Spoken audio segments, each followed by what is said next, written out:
Hello students, आप सबका इस वीडियो में स्वागत है। मैं प्रतिभा चंदेल फिर से 12th अकाउंटेंसी के टॉपिक के वीडियो के साथ आपके सामने आई हूँ। हमारे बच्चों, आज का टॉपिक रहेगा कंपनी खाते अंशों का निर्गमन एवं हरण, यानी company accounts issue and forfeiture of shares. बच्चों, ये हमारा पार्ट 3 है, थर्ड वीडियो है हमारा इस टॉपिक के ऊपर। बच्चों, आज का हमारा फर्स्ट टॉपिक है कि according to schedule 3 part 1 of the companies act 2013 में बताया गया है कि जो हम कैपिटल इकट्ठी करते हैं शेयर्स को इशू करके, उस कैपिटल को बैलेंस शीट में कैसे दिखाया जाता है। हमारा टॉपिक भी ये disclosure of share capital in the balance sheet, यानी कि अंश पूंजी का स्थिति विवरण में प्रकटीकरण। ठीक है, तो ये हमारा कंपनीज एक्ट 2013 का में जो शेड्यूल 3 है उसके पार्ट 1 में इसका पूरा फॉर्मेट बताया गया है। तो बच्चों, आपके सामने एक ये मैंने आपके सामने प्रेजेंट की है एक बैलेंस शीट, देखिए इसको ध्यान से। सबसे ऊपर लिखा है balance sheet of Sony limited as at. ठीक है, वहाँ पे आप डेट मेंशन करते हैं। बच्चे, जो हमारी बैलेंस शीट होती है उसके दो पार्ट्स होते हैं। नंबर 1 होता है equity and liabilities and second part is your assets. ठीक है, तो इक्विटी एंड लायबिलिटी में सबसे पहला जो हमारी हेडिंग आती है वो आती है शेयर होल्डर्स फंड की। शेयर होल्डर फंड्स का मतलब है कि ये वो फंड है जिस पर हमारे शेयर होल्डर्स का राइट है। ठीक है, और शेयर होल्डर्स फंड में सबसे पहला आता है आपका share capital. Share capital means कि वो कैपिटल जो आपने शेयर्स को इशू करके कलेक्ट की है। ठीक है, तो ये कितनी यहाँ पे मेंशन की गई है? ये मेंशन की है 7,17,000। अगर आप नोटिस करेंगे 7,17,000 जो रुपीज़ में लिखा है, इससे पहले लिखा हुआ है नोट नंबर के नीचे लिखा है 1। इट मीन्स कि आप देखिए यहाँ पर कि शेयर कैपिटल कैसे 7,17,000 आई, इसकी कैलकुलेशन आपको बैलेंस शीट में नज़र नहीं आती है। बिकॉज अब जो न्यू फॉर्मेट है बैलेंस शीट का, उसमें आपको सिर्फ नेट वैल्यूज़ मिलेंगी। वो वैल्यूज़ कैसे आपने प्राप्त की हैं, इसका जो क्लैरिफिकेशन है कहाँ से आपको मिलता है, वो मिलता है नोट्स टू अकाउंट से। ठीक है, notes to accounts balance sheet के कंप्लीट होने के बाद बनाए जाते हैं, लिखे जाते हैं, और हर एक नोट को नंबरिंग दी जाती है, और वही नंबरिंग आपकी बैलेंस शीट में लिखी होती है नोट नंबर वाले कॉलम में, ताकि अगर किसी को फाइंड आउट करना है कि ये पर्टिकुलर अमाउंट कैसे आया है, जैसे कि शेयर कैपिटल का अमाउंट 7,17,000 कैसे आया है, ये नोट नंबर 1 में बताया गया है। तो नोट नंबर 1 में आपको जितनी टाइप्स की शेयर कैपिटल होती है, आपकी authorised, subscribed, called up, paid up, है ना, ये हम लास्ट वीडियो में डिस्कस कर चुके हैं कि इनका क्या मीनिंग है। अगर आपको पता करना है तो आप लास्ट वीडियो देख सकते हैं दोबारा से। आपका देखिए यहाँ पर ये नोट से आपको क्लैरिफिकेशन मिल जाएगी। अभी हम इनको डिस्कस करेंगे। चलिए एसेट साइड में देखते हैं। वहाँ लिखा है cash and equivalent cash at bank 7,17,000। यहाँ पे क्यों लिखा है? शेयर कैपिटल आई है, कैश थोड़ी ना। तो बच्चे, जो 7,17,000 कैपिटल आई है वो कैसे, कहाँ पर आई है? वो आपके बैंक में आई है। बिकॉज जो आपके शेयर होल्डर्स होते हैं वो अपना एप्लीकेशन, अलॉटमेंट और कॉल्स का पैसा आपके बैंक अकाउंट में डायरेक्टली सेंड करते हैं। ठीक है, तो ये पैसा कहाँ पे आया? हमारे पास, हमारे बैंक में आया है। तो इसीलिए हमने अपने एसेट साइड में, करंट एसेट्स में जो हमारा कैश एट बैंक होगा, वहाँ हम इस कैपिटल का अमाउंट को ऐड कर देते हैं। ठीक है, अब हम नोट्स की तरफ चलते हैं। तो नोट्स में सबसे पहला है ऑथराइज कैपिटल, यानी कि अधिकृत पूंजी। अधिकृत पूंजी हमारे पास जो होती है टोटल कैपिटल, जो कि एक फर्म अपने पूरी लाइफ टाइम में, अपने जीवन काल में शेयर्स के द्वारा शेयर्स को इशू करके कलेक्ट कर सकती है। तो टोटल कैपिटल को इस फर्म ने 20,000 शेयर्स में बांट दिया है, और हर शेयर की कीमत रखी है 100 रुपीज़। तो इट मीन्स कि टोटल रुपीज़ में कितनी इसकी वैल्यू हो गई? 20 लाख रुपीज़ हो गई। ठीक है, 20,000 मल्टीप्लाई बाय 100। ओके, पर अभी कंपनी को 20 लाख की जरूरत नहीं थी। कंपनी ने क्या किया? सिर्फ कितने शेयर इशू किए, ये आपको नजर आ रहा है इशूड कैपिटल में। कंपनी ने इशू किए 20,000 शेयर में से सिर्फ 13,000 शेयर्स ऑफ ₹100 ईच।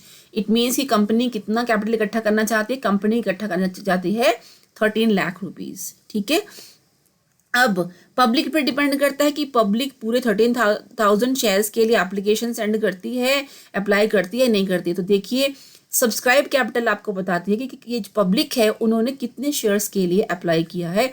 तो पब्लिक ने 13,000 शेयर्स के लिए अप्लाई नहीं किया, पब्लिक ने अप्लाई किया ओनली फॉर 12,000 शेयर्स। ठीक है, तो इस हिसाब से सब्सक्राइब कैपिटल कितनी हो गई आपकी? 12,000 shares of ₹100 each. It means 12 lakh rupees आप जो है वो इकट्ठा कर पाएंगे। 13 लाख रुपीज़ आपको नहीं मिल पाएंगे। ठीक है, अब बारी आती है कॉल्ड अप कैपिटल की। अब देखिए 12,000 शेयर्स पर आपको 100 रुपीज़ ईच शेयर मिलना है, यानी कि 12,000 शेयर्स हैं और 100 रुपये पर शेयर आपको मिलना है। लेकिन आपने 100 रुपीज़ मंगवाए या उससे कितने रुपए मंगवाए कि उससे कम मंगवाए, तो यहाँ पे दिखा रहा है कि 100 में से सिर्फ कितने मंगवा रहा है वो 60 रुपीज़ पर शेयर। ठीक है, तो अभी तक कंपनी ने सिर्फ 60 रुपीज़ पर शेयर ही मंगवाए, पूरे 100 रुपीज़ अपने शेयर होल्डर से नहीं मंगवाए। इसका मतलब कोई ना कोई कॉल जो है लास्ट में उन्होंने अभी छोड़ दी है। ठीक है, अभी नहीं मंगवाए हैं उसके पैसे। सो कॉल्ड अप अमाउंट कितना हुआ, 12,000 मल्टीप्लाई बाय 60, जितने उसने मंगवाए आउट ऑफ 100। ठीक है, तो कॉल्ड अप कैपिटल कितनी हो गई, 7,20,000। यानी कि अभी हमारे पास जो हमारे अकाउंट में बैंक में पैसा कितना होना चाहिए था, 7,20,000 होना चाहिए था, बिकॉज इतना पैसा हमने अपने शेयर होल्डर से मंगवा लिया है। ठीक है, लेकिन ऐसा हो सकता है किसी शेयर होल्डर ने पैसा ना दिया हो, तो नीचे देखिए पेड अप कैपिटल मीन्स कि कितना पैसा एक्चुअल में शेयर होल्डर्स ने दिया, कितना पैसा एक्चुअल में एज अ शेयर कैपिटल हमने अभी तक कलेक्ट किया है, कितना पैसा एक्चुअल में हमारे बैंक में आया है फॉर इशूइंग अ शेयर। तो देखिए यहाँ लिखा है कि 12,000 इंटू 60 यानी कि 7,20,000 आना चाहिए था, बट एक शेयर होल्डर था जिसके पास 100 शेयर्स थे हमारे।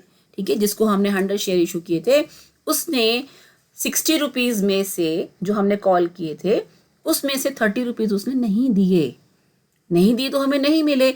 तो 100 शेयर्स मल्टीप्लाई बाय 30 यानी कि उस व्यक्ति ने कितने रुपए नहीं दिए, उसने 3,000 रुपीज़ हमें नहीं दिए, यानी 7,20,000 आने चाहिए थे अभी तक जो हमने कॉल किए हैं, जो हमारी कॉल्ड अप कैपिटल है, बट 3,000 रुपीज़ नहीं आए। तो कितने आए, हमारे पास आए 7,17,000। तो इस प्रकार से हमें मालूम चल गया इस कैलकुलेशन से कि एक्चुअल पेड अप कैपिटल कितनी है, 7,17,000 है, और इतना ही पैसा हमारे बैंक में आया है। तो हमने अपने एसेट साइड में कैश एंड इक्विवेलेंट में लिख दिया 7,17,000, और इतनी ही हमारे पास शेयर कैपिटल इकट्ठी हुई है तो हमने शेयर कैपिटल में भी लिख दिया 7,17,000। It is meaning of capital reserve यानी कि पूंजीगत संचय का अर्थ।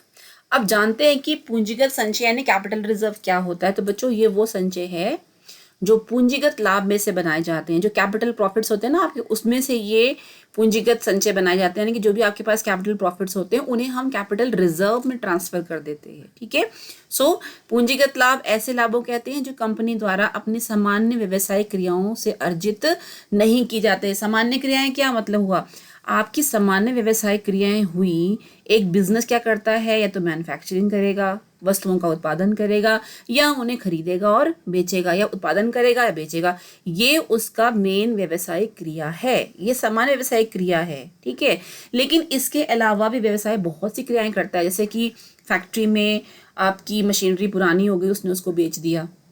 ठीक है, तो बेचने पर जो प्रॉफिट हुआ। ओके, अब देखिए ऐसी बहुत सी हम क्रियाएं करते हैं जिनसे हमें प्रॉफिट होता है, वो क्रियाएं आपकी व्यवसाय की सामान्य क्रियाएं नहीं होती हैं। ठीक है, तो उन क्रियाओं से जो हमें लाभ होगा उसे हम पूंजीगत लाभ बोलते हैं, और पूंजीगत लाभ हमारा कहाँ पर ट्रांसफर किया जाता है, पूंजीगत संचय। हमारे पास एक अकाउंट है बेसिकली जहाँ पे हम इसे रख देते हैं इन लाभों को। So capital reserve originates from sources other than the regular activities of the business. ठीक है, जो बिजनेस की सामान्य क्रियाएं हैं, रोजमर्रा की जो एक्टिविटीज हैं, मेन एक्टिविटीज जो हैं, उसके अलावा जो बाकी और जो क्रियाएं बिजनेस कर रहा है, उनसे हम उन सोर्सेज से हमें जो प्रॉफिट मिलता है उसे हम कैपिटल प्रॉफिट कहते हैं, और उसे हम कैपिटल रिजर्व में हम ट्रांसफर करते हैं, जिससे कि हमारा कैपिटल रिजर्व क्रिएट होता है, और इसे हम बैलेंस शीट की लायबिलिटी साइड में शो करते हैं under the head reserve and surplus. देखिए अभी हमने बैलेंस शीट का फॉर्मेट देखा, हमने देखा कि इक्विटी एंड लायबिलिटीज का हमारा फर्स्ट हेड आता है, और उसमें फर्स्ट हमारे पास जो हेडिंग आती है वो आती है शेयर होल्डर्स फंड। ठीक है, तो शेयर होल्डर्स का राइट है, शेयर होल्डर मालिक हैं भाई, उनका राइट है। शेयर होल्डर फंड का किस फंड में पहला राइट किसके ऊपर है, उनका शेयर कैपिटल के ऊपर है, वो हमने अभी समझा। शेयर कैपिटल के बाद सेकेंड राइट आता है रिजर्व एंड सरप्लस के ऊपर। ठीक है, तो रिजर्व एंड सरप्लस में ही आपका ये कैपिटल रिजर्व जो है वो दिखाया जाता है। ठीक है, अब देखते हैं मेजर सोर्सेज क्या क्या हैं, कौन कौन किस किस से होने वाले प्रॉफिट को हम कैपिटल प्रॉफिट बोल रहे हैं। Number 1, profit on sale of fix assets. मैंने अभी आपसे बताया कि अगर आपकी कोई मशीनरी, कोई फर्नीचर, कोई बिल्डिंग, कोई भी प्लांट, आपकी जो फिक्स एसेट्स हैं, ठीक है, स्थायी संपत्तियां जो हैं, अगर वो पुरानी हो गई, आप उनको बेचते हैं और बेचने से अगर प्रॉफिट होता है तो वो प्रॉफिट क्या है? That is your capital profit, ठीक है।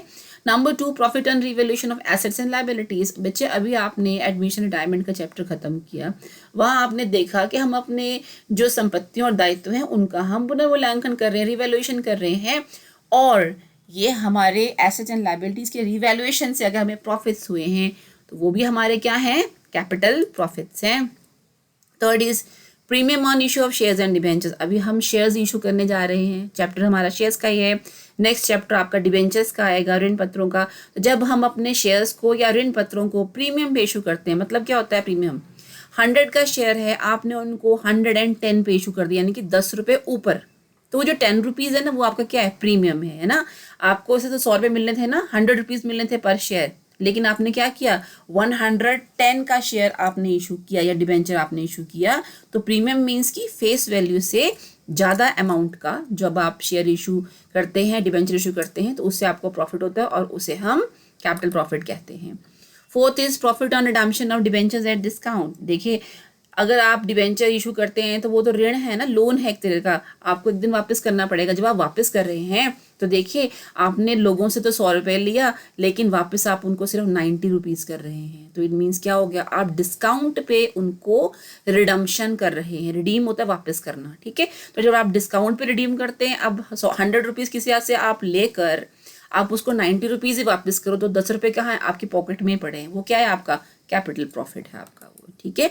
Similar 5th is profit prior to incorporation, यानी कंपनी की स्थापना से पहले आपको जो भी प्रॉफिट्स होते हैं, ठीक है, उन्हें हम बोलते हैं प्रॉफिट प्रायर टू इनकॉर्पोरेशन। आपको पता है कि कंपनी की स्थापना कब होती है? जब उसे सर्टिफिकेट ऑफ इनकॉर्पोरेशन मिल जाता है, ठीक है। अब प्रॉफिट प्रायर टू इनकॉर्पोरेशन कैसे, इसका एग्जाम्पल हम क्या ले सकते हैं? जैसे कि मान लीजिए आपने किसी का पहले से एस्टैब्लिश बिजनेस परचेज किया 1 जनवरी को, ठीक है, बट आपकी अपनी कंपनी नहीं है, राइट, और आपकी कंपनी के आपने पेपर सबमिट किए रजिस्ट्रार के पास, लेकिन एक्चुअल में आपका जो फाइनेंशियल ईयर स्टार्ट हुआ वो हुआ 1 अप्रैल से। तो आपने तो दूसरी कंपनी को 1 जनवरी से परचेज किया हुआ है ना, और आपकी अपनी कंपनी कब लॉन्च हुई? 1 अप्रैल को। इट मीन्स कि जैन, फेब, मार्च 3 महीने वो जो कंपनी जो आपने परचेज की वो तो काम कर रही थी ना, तो उसके प्रॉफिट्स किसके हुए? आप ही के तो हुए, बिकॉज आपने वो खरीद ली थी, ठीक है। तो आपकी अपनी कंपनी के एस्टेब्लिशमेंट से पहले आपने जो दूसरे की कंपनी परचेज की हुई थी उसमें जो आपको प्रॉफिट्स हुए, ठीक है, वो आपके क्या हो गए? प्रॉफिट प्रायर टू इनकॉर्पोरेशन, ठीक है। अब 1 अप्रैल के बाद जो है आपने अपना बिजनेस भी स्टार्ट कर दिया अपनी कंपनी का, और वो जो दूसरी वाली कंपनी आपने परचेज की थी उसका बिजनेस भी चल रहा है आपके साथ, तो पूरे साल का बिजनेस तो आपके पास, बिजनेस का प्रॉफिट तो आपको मिलेगा, लेकिन अप्रैल से पहले का जो प्रॉफिट्स है, जैन टू अप्रैल, जब तक आपकी अपनी कंपनी स्टैब्लिश नहीं थी, उसको बोलेंगे हम profit prior to in corporation, तो वो हमारा कैपिटल प्रॉफिट काउंट होता है। And last is profit on forfeiture and reissue of forfeited shares. देखिए बच्चों, फॉरफीचर क्या होता है? बेसिकली जब कोई शेयर होल्डर हमारा पैसा नहीं पे करता है ना, जैसे कि हमने देखा पीछे कि एक व्यक्ति ने 30 रुपये नहीं दिए थे हमें और 3000 हमें नहीं मिले, है ना, तो वो नहीं देगा पैसे तो कोई बात नहीं, तो हम उसको नोटिस भेजेंगे कि भैया पैसे दे दो हमें, है ना, वो फिर भी आगे से रिप्लाई नहीं करता है, पैसे नहीं देता है, तो कंपनी के पास एक ऑप्शन है कि वो उन शेयर्स को जब्त कर लेती है, यानी कि उस पर्टिकुलर पर्सन को शेयर होल्डर के नाम से अलग कर देती है, उसका नाम काट देती है कि ये हमारा शेयर होल्डर नहीं है और कंपनी ने इसके शेयर्स कैंसिल कर दिए, यानी कंपनी ने अपने कब्जे में ले लिए वो शेयर्स, ठीक है। ऐसे करने पर क्या हुआ? उस व्यक्ति ने, देखो हमने 60 रुपये मंगवाए थे, 30 उसने नहीं दिए, हमने उसके शेयर्स कैंसिल कर दिए कि भैया मत दो पैसे। अब जो उसने 30 तो दिए ना हमें, ठीक है, 1000 शेयर्स पे उसने 30 रुपीज़ हमें वो दे चुका है, तो 30 मतलब कि 3000 रुपीज़ उसके, उस शेयर होल्डर के हमारे पॉकेट में पड़े हुए हैं अभी, है ना, तो हम वो पैसे उसको वापस नहीं करते हैं, हम अपने पास ही रखते हैं, और ऐसा प्रॉफिट क्या होता है? कैपिटल प्रॉफिट होता है, ठीक है। और जब इन्हीं शेयर्स को हम दोबारा किसी और दूसरे शेयर होल्डर को इशू करते हैं इससे भी कम कॉस्ट के ऊपर, ठीक है, हम इशू कर रहे हैं, हमें प्रॉफिट हुआ, फायदा हो रहा है, तो वो प्रॉफिट भी हमारा क्या है? कैपिटल प्रॉफिट ही कहलाता है। तो बच्चों ये बहुत ही इंपॉर्टेंट टर्म है, कैपिटल रिजर्व आपको समझना बहुत ज़रूरी है, ओके, सो कैपिटल रिजर्व हम पहले अभी हमने समझा है, और रिजर्व कैपिटल हम पीछे अभी समझ के हटे पिछले लास्ट वीडियो में, ठीक है। तो दोनों टर्म्स अलग अलग हैं, capital reserve and reserve capital, इनमें डिफरेंस है, ये हम आगे पढ़ेंगे, ठीक है। तो चलो बच्चों, हम पूंजीगत संचय और संचय पूंजी में अंतर हम जान लेते हैं। सो संचय पूंजी यानी कि रिजर्व कैपिटल, एंड पूंजीगत संचय मतलब कि कैपिटल रिजर्व। तो फर्स्ट जो डिफरेंस है वो है कि संचय पूंजी के अंडर क्या बोला गया कि it refers to that portion of an uncalled share capital which shall not be called up except in the event of winding up. यानी कि ये जो संचय पूंजी है, ये अंश पूंजी का वो नहीं मंगवाया हुआ हिस्सा, यानी कि अनकॉल्ड अमाउंट है, ठीक है। जैसे 100 रुपीज़ का शेयर हुआ है ना, और हमने सिर्फ 60 ही मंगवाए, तो यानी कि हमने 40 रुपये नहीं मंगवाए, है ना। तो 40 रुपीज़ क्या हो गया, अनकॉल्ड शेयर कैपिटल हो गया, ठीक है। तो उस 40 रुपये का ये वो हिस्सा है, अनकॉल्ड शेयर कैपिटल का वो हिस्सा है which shall not be called up, जिसे मंगवाया नहीं जाएगा except in the event of wind up, जब तक कि हमारी कंपनी बंद होने की कगार पे ना आ जाए। जब बंद होने की कगार पे आती है कंपनी, है ना, क्यों, कंपनी बहुत लॉसेस फेस कर रही है, कंपनी में कोई इलीगल काम किया जा रहा है, या कंपनी के पार्टनर जो मेंबर्स है वही चाहते हैं कि कंपनी बंद कर दी जाए, या फिर कंपनीज एक्ट के अकॉर्डिंगली कोई भी रूल है जिसके अंडर कंपनी को बंद किया जाने वाला है, उस वक्त इस शेयर कैपिटल को इस रिजर्व कैपिटल को मंगवाया जाएगा, ताकि जो हमारे क्रेडिटर्स हैं, जो हमारी देनदारी हैं, उनको हम पे कर सकें। अदरवाइज इस रिजर्व कैपिटल के पैसे को मंगवाया नहीं जा सकता है। जो पूंजीगत संचय में लिखा है कि it refers to that reserve which is created out of capital profits which are not earned in the normal course of business. बिल्कुल सही, कि जो हम अपने बिजनेस में जो हम नॉर्मल एक्टिविटीज़ करते हैं ना, buying and selling of goods, है ना, मैन्युफैक्चरिंग, है ना, तो ये एक्टिविटीज़ के अलावा अगर हम और कोई एक्टिविटीज़ करते हैं जो हम अभी डिस्कस करके हटे हैं, है ना, हमने पॉइंट्स पढ़े, उन एक्टिविटीज़ से अगर हमें प्रॉफिट होता है तो वो प्रॉफिट जो है इस कैपिटल रिजर्व को क्रिएट करता है। सेकेंड है, संचय पूंजी रिजर्व कैपिटल को क्रिएट करने के लिए you have to pass special resolution, यानी कि इसको क्रिएट करने के लिए बोर्ड मीटिंग कॉल की जाती है और स्पेशल रेजोल्यूशन पास किया जाता है, मेंबर्स वोट करते हैं, अगर वो यस बोलते हैं सारे, तभी इस रिजर्व कैपिटल को क्रिएट किया जा सकता है, अदरवाइज नहीं। लेकिन पूंजीगत संचय में ऐसा नहीं है, इसके लिए कोई भी स्पेशल रेजोल्यूशन कॉल करने की ज़रूरत नहीं पड़ती है। थर्ड इज संचय पूंजी, it refers to the amount which has not been received. बिल्कुल 100 रुपीज़ के हमारे शेयर है एक, उसमें से हमने सिर्फ 60 रुपीज़ कॉल किया है, 40 रुपीज़ कॉल नहीं किया, यानी कि ये वो अमाउंट है बेसिकली जो हमने अभी रिसीव नहीं किया है। लेकिन जहाँ तक बात है पूंजीगत संचय की, कैपिटल रिजर्व बेसिकली वो अमाउंट है जो हम ऑलरेडी रिसीव कर चुके हैं। किस फॉर्म में, कैपिटल प्रॉफिट के फॉर्म में हम ऑलरेडी रिसीव कर चुके हैं, उसी से हमारा कैपिटल रिजर्व बना है। फोर्थ देखिए, it is not necessary to create capital reserve capital. बिल्कुल सही, रिजर्व कैपिटल क्रिएट करना ज़रूरी नहीं है, ठीक है। अगर हमें लगता है कि हमें अपने वाइंडिंग अप के टाइम के लिए कुछ ना कुछ बचा के रखना है, तभी हम स्पेशल रेजोल्यूशन पास करवाते हैं बोर्ड मीटिंग्स में, एंड देन इसको क्रिएट करते हैं। अदरवाइज इसे क्रिएट करना as per company law mandate नहीं है, ज़रूरी नहीं है। लेकिन जो आपका कैपिटल रिजर्व है ये ज़रूरी है, बिकॉज कंपनी को जैसे कैपिटल प्रॉफिट्स होते हैं ना, ऐसे कंपनी को कैपिटल लॉसेस भी होते हैं। जब कंपनी ने शेयर इशू किए, नुकसान कम कॉस्ट पे कर सकती है। जब शेयर कंपनी ने डिबेंचर रिडीम किए तो भी उसको लॉसेस हो सकते हैं। जब कंपनी ने अपने पुराने एसेट्स बेचे तब भी कंपनी को लॉस हो सकता है। जब कंपनी ने अपने शेयर्स एंड डिबेंचर्स को रिवैल्यू किया तब भी कंपनी को लॉसेस, तो वो सारे क्या हैं, वो कैपिटल लॉसेज हैं। तो वो कैपिटल लॉसेस भाई कहाँ से पूरे किए जाएंगे, कहाँ से उनकी पेमेंट की जाएगी? तो ये कैपिटल प्रॉफिट्स ही हैं बच्चा, कैपिटल रिजर्व ही है हमारा, जहाँ से हम अपने कैपिटल लॉसेस को पे कर पाते हैं। सो कैपिटल जो रिजर्व है उसको यूज़ किया जाता है कैपिटल लॉसेस को पे करने के लिए। फिफ्थ इज, जो आपका रिजर्व कैपिटल है, it is not shown in the companies balance sheet. इसे हम नहीं दिखाते हैं अपने कंपनीज की बैलेंस शीट में। लेकिन जो आपका कैपिटल रिजर्व है, अभी हम देख के हटे हैं कि जो हमारा कैपिटल रिजर्व होता है उसे हम अपनी बैलेंस शीट की लायबिलिटी साइड में under the head reserve and surplus हम इसे शो करते हैं। Sixth one is, it can be use only at the time of winding of the company, यानी कि जब कंपनी बंद होने की कगार पे आएगी, इस रिजर्व कैपिटल की जो कैपिटल है, पैसा है, हम उसे तभी यूज कर सकते हैं। लेकिन जो हमारा कैपिटल रिजर्व है, it can be use to write off capital losses and to declare bonus shares. ठीक है। कैपिटल लॉसेस को भी राइट ऑफ करने के लिए हम यूज़ कर सकते हैं इस कैपिटल रिजर्व को, और कंपनी बोनस शेयर्स इशू करने के लिए भी यूज़ कर सकते हैं। बोनस शेयर्स क्या होते हैं, कई बार कंपनी के पास ना रिजर्व्स बच जाते हैं, कैपिटल रिजर्व पड़ा हुआ है ना। अब कंपनी चाहती है इस कैपिटल रिजर्व को वो कैपिटल में कन्वर्ट कर दे, शेयर कैपिटल में कन्वर्ट कर दे। तो कंपनी क्या करती है, अपने जो शेयर होल्डर्स होते हैं ना, जो ऑलरेडी शेयर होल्डर्स हैं, उनको एक ऑफर देती है। मतलब ऑब्वियसली जो हमारे शेयर होल्डर्स हैं स्वामी हैं, मालिक हैं कंपनी के, है ना, तो उन्हें लाभांश मिलता है। तो कंपनी अब क्या कर रही है, जो कैपिटल रिजर्व है उसको शेयर कैपिटल में कन्वर्ट करने के लिए क्या करती है, ऑफर देती है शेयर होल्डर्स को कि जिसके पास 5 शेयर्स हैं उसको 1 बोनस शेयर मिलेगा, ठीक है। तो ऐसे करके ऑफर मिलता है, और वो ये शेयर्स फ्री में होते हैं ना, फ्री में दिए जाते हैं।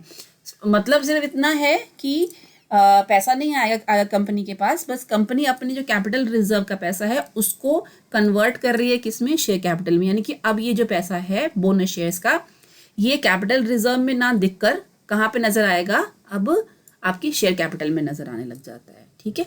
तो ये हमारा डिफरेंस के कुछ पॉइंट्स थे between reserve capital and capital reserve. Okay बच्चों, तो नेक्स्ट हमारा टॉपिक है इशू ऑफ शेयर्स, यानी कि अंशों का निर्गमन। तो फर्स्ट हमारा इसमें जो मेथड है वो है विक्रय के लिए प्रस्ताव, यानी कि offer for sale. Second method is अंशधारियों के नाम परिपत्र द्वारा प्रस्ताव, यानी कि offer by circular to share holders. Third method is निजी आवंटन, यानी कि private placement. And fourth method will be प्रविवरण विधि या जनता को अंशों का अभिदान, या prospectus method, public subscription of shares. चलिए इनको वन बाय वन हम समझते हैं कि ये क्या मेथड्स हैं। जो अंशों को निर्गमन करने का मेथड है वो है विक्रय के लिए प्रस्ताव, यानी कि ऑफर फॉर सेल। देखिए इस विधि में हम कैसे अपने शेयर्स को इशू करते हैं कि जब कंपनी जो है अंशों का निर्गमन मध्यस्थों, निर्गमन गृह, अंश दलाल आदि की सहायता से किया जाए तो उसे विक्रय के लिए प्रस्ताव विधि कहते हैं। यानी कि इसमें जो कंपनी है वो पब्लिक को इनवाइट नहीं कर रही है कि आओ हमारे शेयर्स खरीदो, वो क्या कर रही है, वो निर्गमन गृह या अंशों के जो दलाल होते हैं ना, ब्रोकर्स होते हैं, ठीक है, जिन्हें हम इंटरमीडिएटर्स कहते हैं, उनके पास अपने शेयर्स वो दे देती है। यानी कि ये जो आपके निर्गमन गृह है या फिर अंश दलाल के जैसे आपकी जो इंटरमीडिएटर्स हैं, मध्यस्थ हैं, वो एक बल्क में, एक बड़ी क्वांटिटी में कंपनी से शेयर खरीद ले लेती हैं, ठीक है। और फिर वो उनका प्राइस सेट करके जो इन्वेस्टर्स हैं, जो इन्वेस्ट करना चाहते हैं, जो कंपनी के शेयर खरीदना चाहते हैं, उनको वो जो है वो शेयर्स को बेच देती हैं, ठीक है।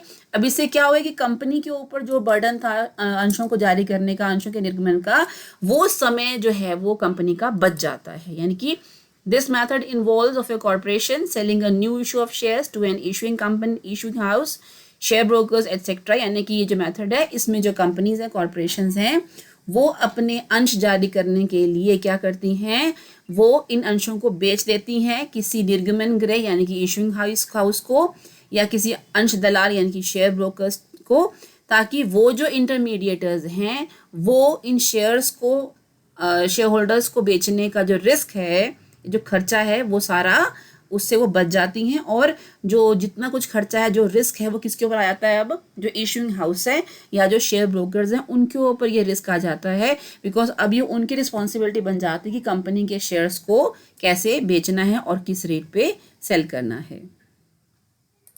सेकेंड मेथड है वो है अंशधारियों के नाम परिपत्र द्वारा प्रस्ताव, यानी कि offer by circular to share holders. देखिए बच्चों, इस विधि का प्रयोग अतिरिक्त अंश पूंजी का निर्गमन करने की दशा में किया जाता है। यानी कि जब कंपनी चाहती है कि मैं और एडिशनल कैपिटल, ऑलरेडी वो कैपिटल इशू कर चुकी है, यानी कि ऑलरेडी वो कैपिटल इकट्ठा कर चुकी है शेयर को इशू करके, कंपनी के पास ऑलरेडी शेयर होल्डर्स हैं पुराने, है ना, जिन्होंने उस कंपनी के शेयर्स खरीदे हैं।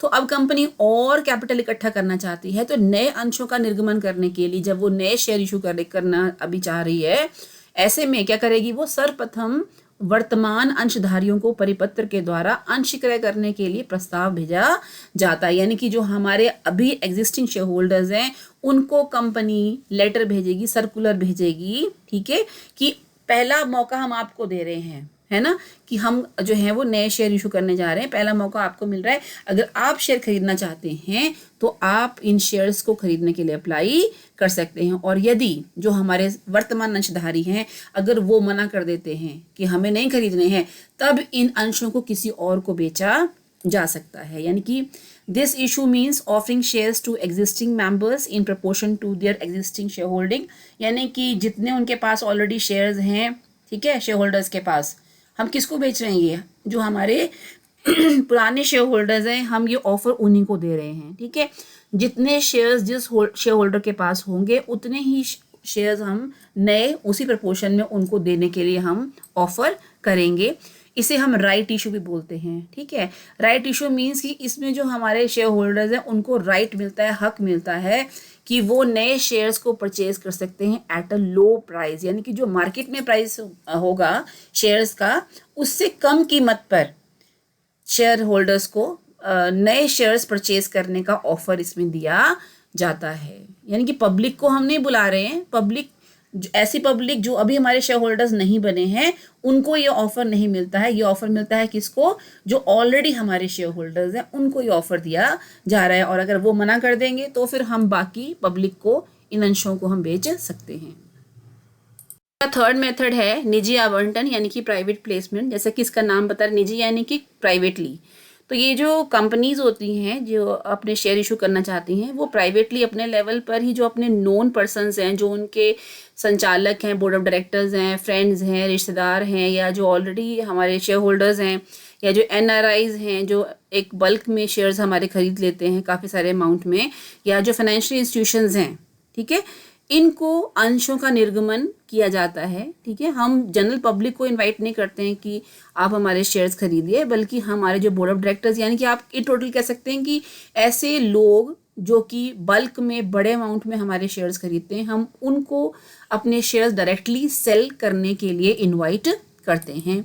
So in this method it involves an issue of new shares to financial institutions and large private clients. देखिए जो बड़े बड़े हमारे प्राइवेट क्लाइंट्स हैं ना, हमारे फ्रेंड्स भी हो सकते हैं, हमारे रिलेटिव्स भी हो सकते हैं, हमारे शेयर होल्डर्स भी हो सकते हैं, हमारे NRIs हैं, फाइनेंशियल इंस्टीट्यूशंस हैं ना, कोई भी हो सकता है, उनको इनवाइट करते हैं इन शेयर्स को खरीदने के लिए। जनरल पब्लिक को हम इन्वाइट नहीं करते हैं। और ये जो मेथड है बहुत ही सस्ता है बेसिकली, बिकॉज हमें इसमें प्रॉस्पेक्टस नहीं बनवाना पड़ता, ठीक है। नॉर्मली अब हम जब शेयर इशू करते हैं तो हमें प्रविवरण बनवाना पड़ता है और फिर रजिस्ट्रार के पास उसे सबमिट करना पड़ता है, ठीक है। तो खर्चा होता है उसको बनाने में। फिर जब वो बन रहा है तो अंडरराइटिंग जो कमीशन भी देना पड़ेगा अंडरराइटर को, खर्चा होगा हमारा, ठीक है। वो खर्चा भी यहाँ पर नहीं होता है, ठीक है।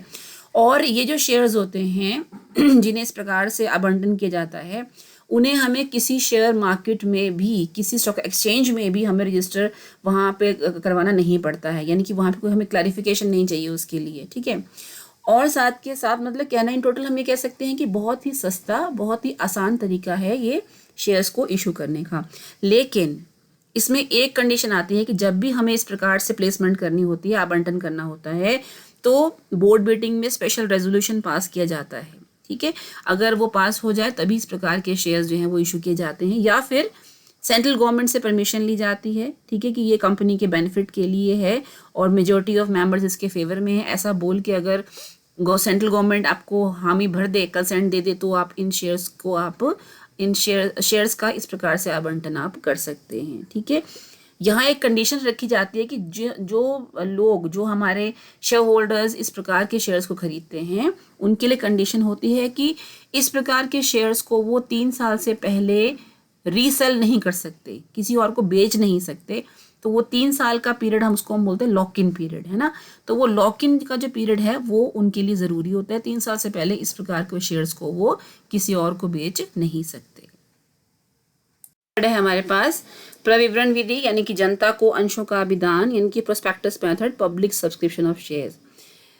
ये जो हमारा चैप्टर हम जो कुछ आगे पढ़ेंगे, एक्चुअल न्यूमेरिकल्स हम करेंगे, वो इसी मेथड के ऊपर बेस्ड हैं, ठीक है। जनता को अंशों का अभिदान, ये होता क्या है, जैसे कि नाम है इसका, तो अंशों को रोकड़ में निर्गमित करने के लिए ये विश्व में सबसे अधिक प्रचलित विधि, यानी कि मैक्सिमम जो कंट्रीज़ हैं वो इस प्रकार के मेथड को यूज़ करती हैं, क्योंकि इस विधि में हम अंशों का निर्गमन करने के लिए क्या कर रहे हैं, प्रविवरण तैयार कर रहे हैं, है ना। प्रोस्पेक्टस हम रेडी कर रहे हैं, रजिस्ट्रार के पास उसे हमें सबमिट करना पड़ता है, रजिस्ट्रार उसको चेक करता है, ओके। जब वो अलाउ करता है तो फिर हम पब्लिक को इनवाइट करते हैं, ठीक है। तो क्योंकि इसमें प्रोस्पेक्टस बनाया जा रहा है, इसीलिए हम इसे प्रविवरण विधि कहते हैं, क्योंकि इसमें प्रविवरण तैयार किया जाता है। देन प्रोस्पेक्टस क्या है? It is an invitation by the company to the public to purchase its shares. Basically prospectus एक इन्विटेशन है, एक न्योता है कंपनी की तरफ से पब्लिक को कि आइए हमारी कंपनी के शेयर्स खरीदिए। एंड पब्लिक क्या करती है? After reading the prospectus public apply for the shares in the company, ठीक है। और उसके बाद का जो पब्लिक जो भी सेटिस्फाई होती है पब्लिक, वो अप्लाई करती है शेयर्स के लिए। एंड जैसे ही एप्लीकेशन फॉर्म कंपनी के पास आता है, on receiving application form and after completing the systems formalities, ठीक है, company issue allotment letters to the applicants, ठीक है। जो भी हमारे एप्लीकेंट्स जिन्होंने अप्लाई किया है कंपनी के शेयर्स के लिए, जब कंपनी के पास एप्लीकेशन फॉर्म्स आती हैं, कंपनी अपनी सारी फॉर्मेलिटीज़ पूरी करती है। फॉर्मेलिटीज़ क्या है? हमने पढ़ा था पहले भी पिछले वीडियो में कि कम से कम जितना कंपनी इशू करने जा रही है शेयर्स, जितने के लिए पब्लिक एप्लीकेशन इनवाइट की जाती हैं, उसमें से 90% शेयर्स के लिए एप्लीकेशन आना ज़रूरी है। This is called minimum subscription, है ना। कम से कम अभिदान जो है, कम से कम सब्सक्रिप्शन जो है वो 90% शेयर्स के लिए पब्लिक की तरफ से आनी चाहिए। अगर 90% से कम के लिए एप्लीकेशन आती हैं तो फिर कंपनी को जो एप्लीकेंट्स हैं जिन्होंने अप्लाई किया है उनका पैसा वापस करना पड़ता है, ठीक है। हाँ, अगर 90% से ज़्यादा के लिए एप्लीकेशंस आती हैं तो डेफिनेटली शेयर्स को अलॉट कर दिया जाता है। सो सारी फॉर्मेलिटीज़ पूरे करने के बाद कंपनी अलॉट कर देती है लेटर्स टू द एप्लीकेंट्स कि आपको शेयर्स अलॉट कर दिए गए हैं, और फिर उनसे अलॉटमेंट और कॉल मनी के फॉर्म में जो कैपिटल का अमाउंट है वो कॉल कर लिया जाता है, यानी कि मंगवा लिया जाता है। कुछ पैसा वो एप्लीकेशन में मंगवाते हैं, कुछ अलॉटमेंट में, और कुछ कॉल्स की फॉर्म में शेयर्स का पैसा, शेयर कैपिटल का अमाउंट जो है वो कॉल कर लिया जाता है, मंगवा लिया जाता है। सो ये हमारे मेथड्स थे बच्चों, जिनके ज़रिए हम अपने कंपनी के शेयर्स को इशू करते हैं। ओके बच्चों, thank you for watching this video. आपको ये वीडियो कैसा लगा कमेंट करें, अच्छा लगा तो इसे लाइक ज़रूर करें, और सब्सक्राइब बटन और बेल आइकन भी आप ज़रूर प्रेस करें ताकि कोई भी नया वीडियो अपलोड होता है तो उसकी नोटिफिकेशन आप तक पहुंच जाए। Thank you so much.